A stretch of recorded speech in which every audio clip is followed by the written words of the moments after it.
Well, it was a court case that sparked a strong debate about racism in our legal system. In 2016, a young Indigenous man named Colten Boushie was shot and killed by Gerald Stanley after driving onto his property. Stanley was found not guilty by an all-white jury, and now a new documentary is taking a closer look at what happened. When my brother was shot on August 9th, I was dancing at a powwow, and my cousin comes up to me before I dance with tears in her eyes, and she said that Coco had died. Is there any...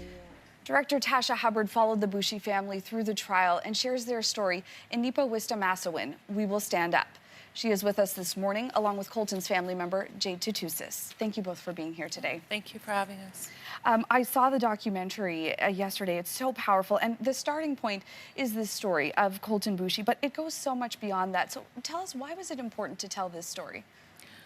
Well, I think that, you know, many of us felt right away such a deep loss, and also how quickly things escalated to where, you know, in an unnecessary way, to where a promising young man was lost to our community. And I guess I was concerned about how the mainstream media isn't always able to go deep and into a story, and I just felt that it was really important that somebody tell the story. Your documentary looks at the trial, the all-white jury that acquitted Gerald Stanley, but also how Indigenous history sort of led to this moment. So why is history such an important part of this one story? Well, I think a lot of times when the country talks about Indigenous issues, the problems are, you know, historic, get over it, you know, move on. But I think that so much of what happens is it's history still happening, it's ongoing, and it's not in the past. And so I wanted to show the way that what had happened in something like 1885 was still reverberating today, and that those are circumstances surrounding the loss of Colten.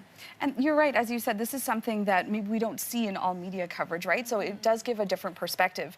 Jade, your family was very open with Tasha throughout the whole trial. It must have been difficult, you know, it was very emotional. But why was it important for you to share your story?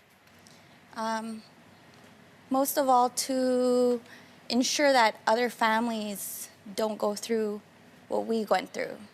Understanding that if the Canadian legal system was just and fair as it presumes to be, why do Indigenous families have to work and advocate harder to receive justice for their lost loved ones? And knowing that there are a number of other families in this country that have experienced this as well, so it's important to shed light, bring awareness, and to honor my brother in this way.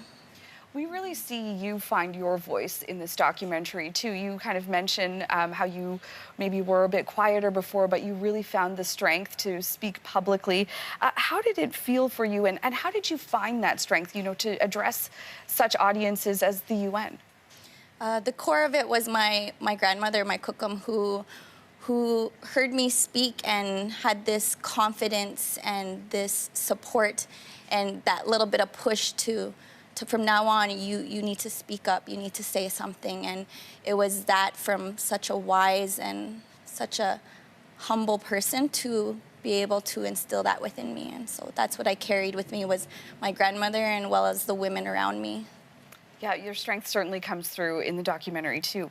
Now, we know the Crown decided not to appeal the verdict in the case. Your family has demanded a royal commission to address racism in our legal system. Where does that stand now? We're currently still advancing and advocating for that to be called upon from the federal government. So that's one of the things that we're still pushing, and that's hopefully the film will be able to help us with that advancement. Well, we hope so, too, and we thank you both for being here today, for sharing your story with the country. Thank you. All right, all the best to you. We Will Stand Up will make its world premiere Thursday night. This is at the Hot Docs Canadian International Documentary Festival in Toronto.